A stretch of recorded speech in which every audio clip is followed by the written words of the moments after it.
Big boss reality TV show.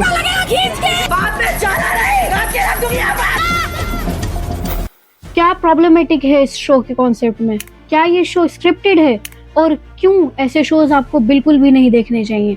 अगर आप या आपकी फैमिली में से कोई बिग बॉस देखकर अपना टाइम वेस्ट कर रहा है तो ये वीडियो आपके लिए। ये तो सबको पता ही होगा कि हमें ऐसे कंटेंट नहीं देखने चाहिए जिसमें कोई इंटेलेक्चुअल या फिर प्रोफाउंड चीज ना हो, जिसका कोई सर पैर नहीं होता। वो अलग बात है कि इस शो में ऐसी बातों और ऐसे लोगों की कोई वैल्यू ही नहीं होती। कुछ स्पेसिफिक क्वालिटीज हैं जो इस शो के कॉन्सेप्ट में चाहिए होती हैं, जिसके बेसिस पर ये पूरा शो चल पाता है। आगे हम इस वीडियो में बात करेंगे, लेकिन पहले इसकी हिस्ट्री जानते हैं। इस शो की कहां से शुरुआत हुई? 1949 में एक राइटर जॉर्ज ऑरवेल ने एक लेजेंडरी नॉवेल पब्लिश की थी जिसका नाम था 1984। इस बुक में एक डिक्टेटर डिस्टोपियन गवर्नमेंट की बात की जाती है जिसे हेड किया जाता है एक अनजान बिग ब्रदर के द्वारा।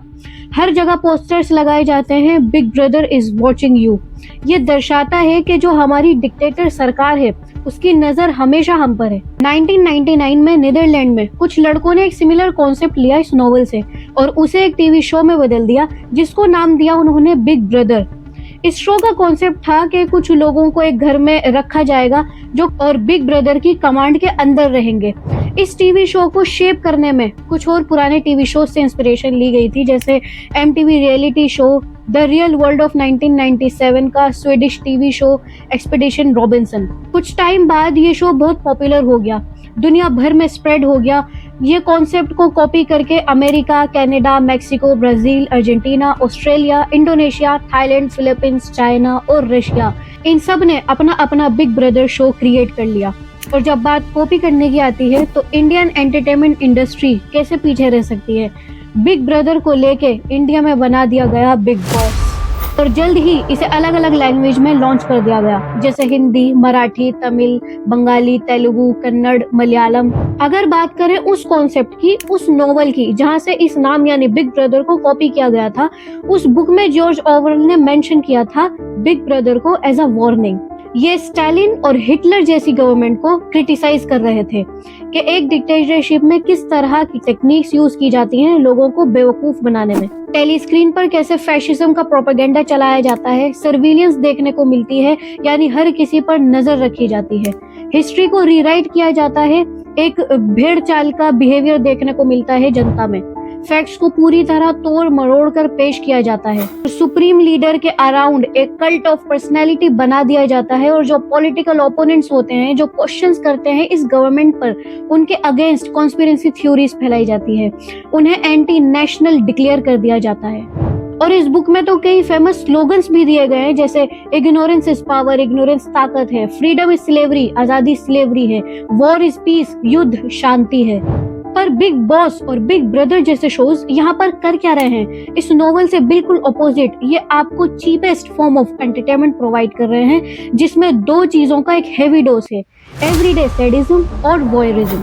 सबसे पहले सैडिज्म को समझते हैं। इस वर्ड का डेफिनेशन ये है कि the tendency to drive the pleasure from inflicting pain, suffering और ह्यूमिलेशन ऑन अदर्स, यानी दूसरों को चोट पहुंचाकर दूसरों की इंसल्ट करने में मजा लेना। शायद आपको ये सुनकर काफी शॉकिंग लगे, लेकिन अगर आप भी बिग बॉस देखने वाली ऑडियंस हैं तो आप भी इस सैडिस्टिक प्लेजर में हिस्सा ले रहे हैं। नॉर्मली जो सैडिस्टिक पर्सनैलिटी है, इसे एसोसिएट किया जाता है मर्डरर या फिर साइकोपाथ से, कि सिर्फ साइकोपाथ लोग ही होते हैं जो दूसरों को खून करके या दूसरों को चोट पहुंचाकर मजा लेते हैं, उन्हें खुशी मिलती है उस काम से। लेकिन कुछ साइकोलॉजिकल स्टडीज में एक कम एक्सट्रीम कैटेगरी बताई जाती है जिसे नाम दिया गया है एवरीडे सैडिज्म का। जैसे कि ये स्टडी जिसे पब्लिश किया गया था 2013 में, जो पब्लिश हुई थी रेप्यूटेड जर्नल साइकोलॉजिकल साइंस में, इन्होंने साइकोलॉजिकल एक्सपेरिमेंट्स किए थे एवरीडे सैडिज्म पर। चलिए कुछ एग्जांपल्स डिस्कस करते हैं। एंशिएंट रोमन एम्पायर के जमाने में आपने अपनी बुक में पढ़ा होगा कि जो कोलोसियम है रोम में, ये पब्लिक एंटरटेनमेंट के लिए एक स्टेडियम होता था। यहाँ अक्सर दो ग्लेडिएटर एक दूसरे से फाइट करते थे। कई बार जब एक ग्लेडिएटर बुरी तरह से घायल हो जाया करता था तो जनता से पूछा जाता था कि इसको मार दिया जाए या छोड़ दिया जाए, तो पब्लिक की तरफ से रिएक्शन आता था थम्स अप का। और फिर अक्सर इस एरिना में एक भूखे जानवर को भेज दिया जाता था, जैसे कोई लायन या फिर टाइगर, जो इस ग्लेडिएटर से लड़े। ये एवरीडे सैडिज्म का एक बड़ा ही अच्छा एग्जाम्पल है, क्योंकि स्टेडियम में बैठी हुई पब्लिक एक ग्लेडिएटर की सफरिंग में अपना एंटरटेनमेंट देख रही है। और अब अगर इस जमाने का कोई एग्जाम्पल लिया जाए तो आज के दिन भी बहुत से लोग ऐसे हैं जो स्ट्रीट फाइट देखने में मजा लेते हैं। रोड पर अगर दो लोग फाइट कर रहे होंगे तो अक्सर क्राउड आ जाता है। बहुत कम लोग ऐसे होते हैं जो उस फाइट को रोकने की कोशिश करते हैं, ज्यादातर लोग बस बाहर खड़े होकर देखकर एंजॉय करते हैं।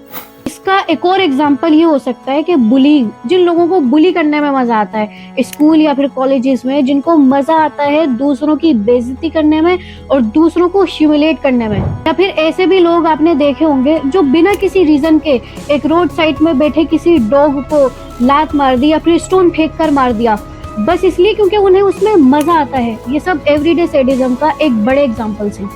लोग अक्सर जस्टिफिकेशंस देते हैं एवरीडे सैडिज्म के नाम पर। कोई कहता है ये जस्टिस ऑफ नेचर है, कोई कहता है कि ये तो कर्मा है, लेकिन एक्चुअली में ये सब सैडिज्म है। लोगों को सैडिस्टिक प्लेजर मिलता है जब वो किसी को इंसल्ट होते हुए देखते हैं या फिर किसी को ट्रोल होते हुए देखते हैं। यहाँ तक के पूरे यूट्यूब चैनल्स अक्सर इसी कॉन्सेप्ट पर बने हुए हैं, जिनकी हर एक वीडियोस में किसी न किसी को इंसल्ट किया जाता है, बुली किया जाता है या फिर ट्रोल किया जाता है। अब यहाँ पूरे रोस्ट फॉर्मेट को क्रिटिसाइज करना भी गलत होगा, क्योंकि हर कोई इस कॉन्सेप्ट को नेगेटिव तरीके से यूज नहीं करता। कुछ यूट्यूबर्स ऐसे भी हैं जो रोस्ट करते हैं इन अ पॉजिटिव वे। जैसे इसका एक अच्छा एग्जांपल हो सकता है स्ले पॉइंट का यूट्यूब चैनल, जो रोस्ट वीडियोस तो बनाते हैं, वो किसी स्टूपिड चीज को क्रिटिसाइज करते हैं, जैसे कोई रैशनल मोटिवेशनल गुरु या फिर कोई अजीब सी फूड रेसिपी हो, लेकिन मजाक जो हो रहा है वहाँ पे स्टूपिडिटी पर बनाया जाता है। गाली देना, बुली करना, इंसल्ट करना मकसद नहीं है उनका। 2080 की एक स्टडी यूनिवर्सिटी ऑफ इंस्ब्रुक ने शो किया कि कैसे एवरीडे सैडिस्ट जो होते हैं उन्हें स्पेशली वायलेंट वीडियो गेम्स खेलना पसंद होता है, क्योंकि उसी से उनका मूड अपलिफ्ट होता है, उसी से उन्हें खुशी मिलती है। और अक्सर मूवीज भी बनाई जाती हैं जो सैडिज्म को एक्सप्लॉइट करती हैं। उन्हें टॉर्चर फिल्म भी कहा जाता है, जैसे सॉ सीरीज या फिर ह्यूमन सेंटिपीड। कुछ लोगों को तो डार्क नाइट में दिखाया गया वो जोकर का कैरेक्टर भी पसंद आता है, क्योंकि शायद उनकी खुद की सैडिस्टिक पर्सनैलिटी उसमें वैलिडेट होती है। और फाइनली अब अगर हम बिग बॉस और बिग ब्रदर जैसे शोज पर आए, तो ऐसे शोज भी इसी एवरीडे सैडिज्म को एक्सप्लॉइट कर रहे हैं। इस चीज को ये अपीज करने की कोशिश करते हैं। इनका फॉर्मूला ही यही है कि लोगों को ये सब चीजें देखना पसंद है, तो इन्हें यही दिखाओ। और अगर देखा जाए तो बिग बॉस में ये एवरीडे सैडिज्म एक नेक्स्ट लेवल पर ही पहुंच जाता है। कंटेस्टेंट हमेशा एक दूसरे से लड़ाई करते रहते हैं, अक्सर फिजिकल फाइट्स होती हैं, लोग एक दूसरे के ऊपर बर्तन फेंक रहे होते हैं। और एक केस में तो एक कंटेस्टेंट ने बॉइलिंग वाटर तक फेंक दिया था दूसरे कंटेस्टेंट पर। ये सब सिर्फ कंटेस्टेंट की तरफ से नहीं किया जाता, बल्कि शो का कॉन्सेप्ट ही इन चीजों को एनकरेज करता है। जैसे एक एपिसोड में एक टॉर्चर टास्क दिया गया था कंटेस्टेंट को, और उसमें उन्हें चिली पाउडर दूसरे कंटेस्टेंट के फेस पर लगाना था। उसको उठने दो, उठने दो। मुझे हार्ट हो रहा है बिग बॉस, मुझे हार्ट हो रहा है, हार्ट हो रहा है, मुझे हार्ट हो रहा है। और ऐसी ही कई नॉनसेंस चीजें करवाई जाती हैं कंटेस्टेंट से, ताकि उन्हें ह्यूमिलेट किया जाए। लोगों को गाय के गोबर में नहाने को बोला जाता है और बोला जाता है कि डॉग के बॉल से पानी पियो। और हद तो तब हो जाती है जब अक्सर कंटेस्टेंट लोगों के पर्सनल मैटर्स लीक कर देते हैं, जिससे लोगों को मेंटल हेल्थ पे अफेक्ट होता है। बॉडी शेमिंग देखने को मिलती है। एक फीमेल कंटेस्टेंट किसी और फीमेल कंटेस्टेंट को कहती है, मेरे साथ खड़े रहने के लायक नहीं है ये आंटियां, ना फिगर, ना शक्ल, ना सूरत। बैक बाइटिंग इस शो का एक बहुत ही क्रूशियल कंपोनेंट है। रेगुलरली मिसोजिनी और होमोफोबिया देखने को मिलता है। कभी कोई किसी के पानी में साबुन मिला देता है, तो कभी कोई लड़का वॉशरूम का लॉक तोड़ देता है जब एक लड़की शावर ले रही होती है तो उसने ताला तोड़ दिया। तू नारी थी। अक्सर टॉक्सिक रिलेशनशिप देखने को मिलते हैं। इनमें से कुछ तो फेक रिलेशनशिप्स भी होते हैं, जिन्हें बस इसलिए दिखाया जाता है ताकि शो की टीआरपी बढ़े। और फिर आता है वॉयरिज्म का कॉन्सेप्ट। इस वर्ड का मतलब है लोगों की प्राइवेट जिंदगी को देखकर चीप प्लेजर लेना। किसी की प्राइवेट लाइफ में क्या चल रहा है उसे करीबी से देखना और खुद मजा लेना।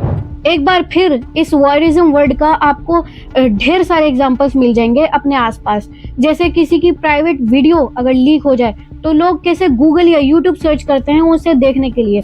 इसका एक दूसरा एग्जांपल ये भी हो सकता है कि कुछ लोगों को डेली व्लॉग्स देखने में मजा आता है। बहुत से ऐसे व्लॉगर्स भी हैं जो रोजमर्रा की अपने काम दिखाते हैं व्लॉग्स के जरिए, और लोगों को मजा आता है ये सब नॉर्मल सी चीजें देखने में। क्यों है ऐसा? लोगों को क्यों ये सब चीजें एंटरटेनिंग लगती हैं? वॉयरिज्म की वजह से। लोगों को मजा आ रहा होता है ये देखने में कि किसी की पर्सनल लाइफ में क्या चल रहा है। और शर्म की बात तो ये है कि कुछ यूट्यूबर्स इस चीज को एक्सप्लॉइट भी करते हैं कि देखो मेरी बच्ची रो रही है या कोई घर में झगड़ा हो गया, जो काफी पर्सनल बात है, बट यूट्यूबर्स के लिए तो वो कंटेंट है जो उन्हें टेलीकास्ट करना है सिर्फ व्यूज के लिए। इसका एक बहुत ही मॉडरेट सा एग्जांपल है सीसीटीवी फुटेज। लोगों को बड़ा मजा आता है देखने में जब सीसीटीवी पर कोई चोर कैप्चर किया जाता है या फिर किसी का एक्सीडेंट हुआ हो। मीडिया हाउसेस भी उन सीसीटीवी फुटेज को शो करते हैं, तो एवरीडे सैडिज्म एक सर्विलेंस स्टेट में ऑब्वियसली बढ़ जाता है। तो फिर से अगर बिग बॉस की बात की जाए तो इस शो में एवरीडे वॉयरिज्म को बुरी तरह से एक्सप्लॉइट किया जाता है। बिग बॉस के हाउस में 98 कैमरास इंस्टॉल्ड हैं और अब अलग ही लेवल का क्रेज चल रहा है वॉयरिज्म को लेकर। कंटेस्टेंट्स को अक्सर 24/7 मल्टी कैमरा से रिकॉर्ड किया जाता है और ऑडियंस को भी मौका दिया जाता है कि वो 24/7 लाइव फीड देख सकें। और मजे की बात यह है कि बहुत से लोग देखते भी है 24/7 लाइव शो। लोगों के जो पर्सनल सीक्रेट्स होते हैं वो अक्सर अपनी फैमिली या फिर करीबी फ्रेंड से शेयर करते हैं, पर इस शो में तो लोगों को कहा जाता है कि अपने पर्सनल सीक्रेट्स नेशनल टेलीविजन पर बता दो, कंटेंट मिलेगा, टीआरपी मिलेगी। और कमाल की बात तो ये है कि इस रियलिटी टीवी शो के बारे में शायद कुछ भी रियल ना हो, क्योंकि कंटेस्टेंट को पता है कि उन्हें 24/7 रिकॉर्ड किया जा रहा है। तो क्या कोई भी कंटेस्टेंट यहाँ पर अपनी नेचुरल स्टेट में बिहेव करेगा? क्या आपका बिहेवियर वैसे ही होगा जैसे नॉर्मली होता है? बिल्कुल भी नहीं। हर कोई किसी न किसी लेवल तक तो सेल्फ कॉन्शियस होता ही है।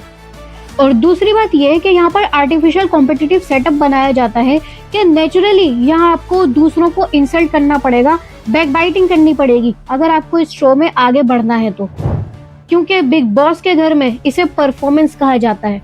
ये जो इंटरेक्शंस लोगों के बीच हो रही हैं, क्या ये नेचुरल इंटरेक्शंस हैं जो असल जिंदगी में हो रही हैं? मेरे हिसाब से तो अगर रियल लाइफ में इतने सारे लोगों को एक घर में रखा जाए तो शायद ही कोई लड़ाई होगी किसी के बीच। यहाँ तो जबरदस्ती ऐसे सेटअप्स किए जाते हैं कि लोगों के बीच में आर्ग्यूमेंट्स और फाइट्स हो ही जाती हैं। खैर सच बात तो ये है कि दुनिया इतनी बेवकूफ नहीं है। यहाँ हमने अभी डिस्कस किया एवरीडे सैडिज्म और एवरीडे वॉयरिज्म के बारे में, लेकिन ज्यादातर लोग ऐसे नहीं होते।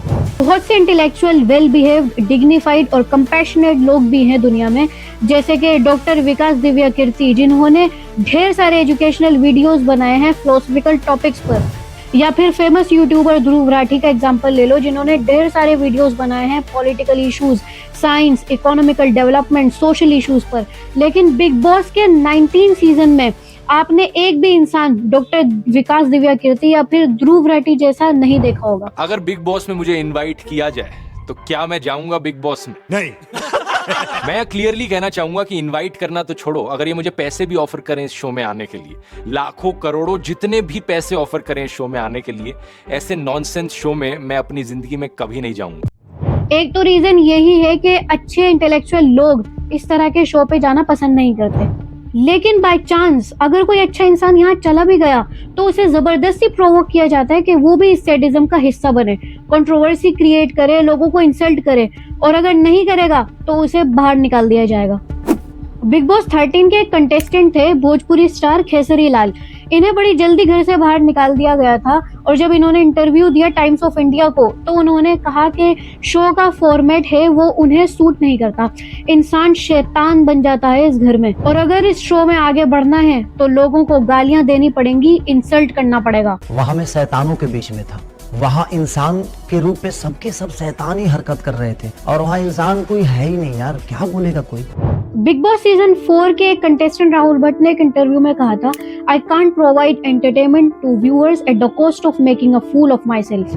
चैनल मुझे शो पर क्यों रखना चाहेगा अगर मुझे लेकर कोई कंट्रोवर्सी या रोमांस नहीं हो रहा तो ये सब देखकर तो ऐसा ही लगता है कि यहाँ कोई पब्लिक वोटिंग नहीं है।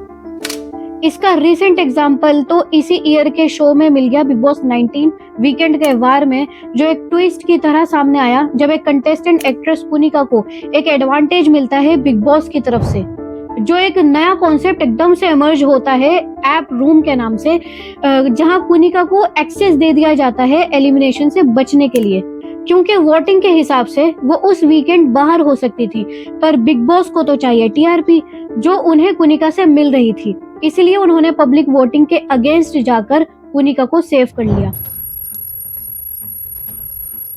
Access granted. वाह, कवच को यूज करने से आप इविक्शन से बच सकती हैं। जी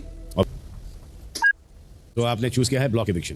जी सुरक्षा कवच। हाँ। सुरक्षा कवच का आप उसका इस्तेमाल करना चाहेंगी? जी बिल्कुल। ठीक है, तो मुबारक हो, आज कोई भी एलिमिनेट नहीं हो रहा है। तो यहाँ कोई पब्लिक वोटिंग नहीं है, यहाँ टीआरपी डिसाइड करती है कौन घर से बाहर जाएगा और कौन घर में रहेगा। बिग बॉस 16 का एक संडे स्पेशल एपिसोड होस्ट किया था शेखर सुमन के द्वारा। उन्होंने कुछ कंटेस्टेंट को क्रिटिसाइज किया था, लेकिन व्यूवर्स ने उन्हें इसी चीज को लेकर क्रिटिसाइज किया कि उन्होंने कुछ कंटेस्टेंट को पॉइंट आउट क्यों किया।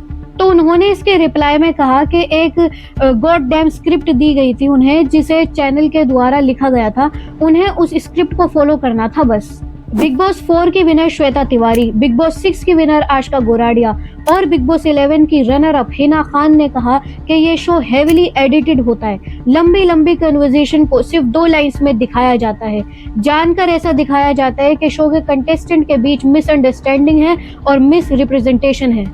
आशका ने कहा था कि वो एक और फीमेल कंटेस्टेंट के हाथ पर हैंड बाम रब कर रही थी जब वो एक एलर्जिक रिएक्शन हुआ था, लेकिन शो के एडिटर्स ने एडिटिंग ट्रिक्स को यूज करके चीजें आधी ही दिखाई और ऐसा दिखाया गया कि वहां पर वो एक लेस्बियन है। बिग बॉस 7 की कंटेस्टेंट शिल्पा शकलानी ने कहा कि शो स्क्रिप्टेड नहीं है, पर हर किसी को पता है कि क्या करना होता है जीतने के लिए। वहाँ प्री रिक्विजिट्स होते हैं कि रिएक्ट करो, कंटेंट दो, लड़ो एक दूसरे से और अपना पॉइंट ऑफ व्यू दो। और इस शो के कुछ और पॉइंट्स भी हैं, जैसे यहाँ कोई ऑडिशन नहीं होता, कंटेस्टेंट को चूज किया जाता है शो मेकर्स के द्वारा। किस बेसिस पर? देखकर तो यही लगता है कि मसाला की बेसिस पर। दूसरा पॉइंट ये है कि 24 घंटे की एक फुटेज को 50 मिनट के एक एपिसोड में एडिट किया जाता है। कौन से वो 50 मिनट दिखाए जाते हैं जिसमें सबसे ज्यादा मसाला हो। तीसरा पॉइंट ये कि उस एडिट की बेसिस पर व्यूअर्स की जो परसेप्शन होती है उससे वोटिंग पर इन्फ्लुएंस पड़ता है और अक्सर रूल्स को बैंड कर दिया जाता है। कई बार कोई वीकेंड्स पर एलिमिनेशन ही नहीं की जाती या फिर फेवरिज्म चलता है, जैसे अभी हमने बात करी एक्ट्रेस पुनिका की। या फिर कभी कभी बाहर निकले हुए कंटेस्टेंट को दोबारा घर में बुला लिया जाता है as a wild card entry. ये सब कुछ शो मेकर्स डिसाइड करते हैं मसाला की बेसिस पर। फोर्थ पॉइंट इज, जो इस शो में टास्क दिए गए हैं वो भी शो मेकर्स डिसाइड करते हैं। किस बेसिस पर? मसाला की बेसिस पर। और मसाला यहाँ पर क्या है? कोई यहाँ पर इंटेलेक्चुअल डिस्कशन नहीं हो रहा, कोई यहाँ पर social issues, philosophy, history, sociology, spirituality, poetry, literature, cinema, science, किसी चीज की बात यहाँ नहीं हो रही। सिर्फ लोगों को एक दूसरे से झगड़ते हुए देखना, लोगों की पर्सनल लाइफ में झांकना, बैक बाइटिंग देखनी, लोगों को इंसल्ट करते हुए देखना। एक कॉकटेल बनानी है यहाँ एवरीडे सैडिज्म और एवरीडे वॉयरिज्म पर। लूजर, तमीज है सिखाएगा तुम्हें तमीज। मैं बोला फूड काट नहीं काट रहा हूँ, तेरी क्यों पट्टी है? दोस्त दोस्त दोस्त दोस्त दोस्त तू क्या वर्ड में? तेरी दोस्त मैं मुंह तोड़ दूंगा तेरा, समझ में आया? मेरे को धक्का मत मार, धक्का मत मार। तो शो किसका? शो मेकर्स का। प्रॉफिट किसका? शो मेकर्स का। टाइम किसका वेस्ट हो रहा है? आपका, यानी ऑडियंस का। और मेंटल स्टेट किसकी अफेक्ट हो रही है? आपकी।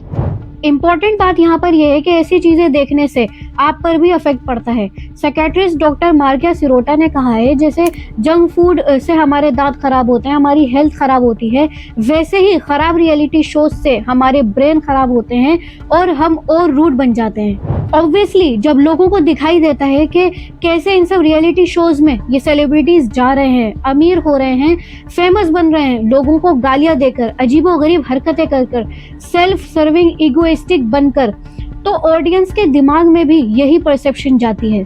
ऑडियंस को भी यही लगता है कि अगर मुझे पैसा कमाना है, फेम कमाना है, तो यही सबसे अच्छा तरीका है। ऐसी चीप हरकतें करो या फिर अपनी पर्सनल लाइफ को नेशनल टेलीविजन पर टेलीकास्ट करो, दूसरे लोगों को इंसल्ट करो, बुली करो, रोस्ट करो। ब्रियन गिब्सन एक साइकोलॉजिस्ट हैं, सेंट्रल मिशिगन यूनिवर्सिटी के। उन्होंने एक स्टडी करी और ये कंक्लूड किया कि ऐसे टीवी शोज को देखने से लोगों के अंदर एग्रेशन बढ़ जाता है, और अगर वायलेंट मीडिया और क्राइम टीवी शोज से कंपेयर किया जाए तो उससे भी ज्यादा बढ़ जाता है ऐसे टीवी शोज से। और इतना ही नहीं, इन सब का असर कंटेस्टेंट की मेंटल हेल्थ पर भी देखा गया है।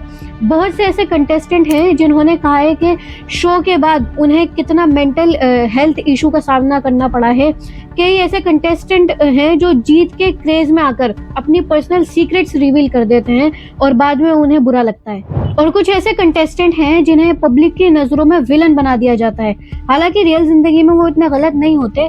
फिर जो पब्लिक क्रिटिसिज्म लोगों को झेलना पड़ता है इस शो में आने के बाद, उसको लेकर भी बहुत सी एंजाइटी सहनी पड़ती है कंटेस्टेंट को। शमिता शेट्टी, सना खान, कुशाल टंडन, निकी तंबोली, कविता कौशिक, शैलिन बनोट, राहुल वैद्य, हिमांशी खुराना, अपूर्वा अग्निहोत्री, शिल्पा शकलानी, ये सारे उन लोगों के एग्जाम्पल्स हैं जिन्होंने मेंटल हेल्थ इश्यूज फेस किए इस शो में जाने के बाद, और इस शो के बाद उन्हें थेरेपी लेनी पड़ी।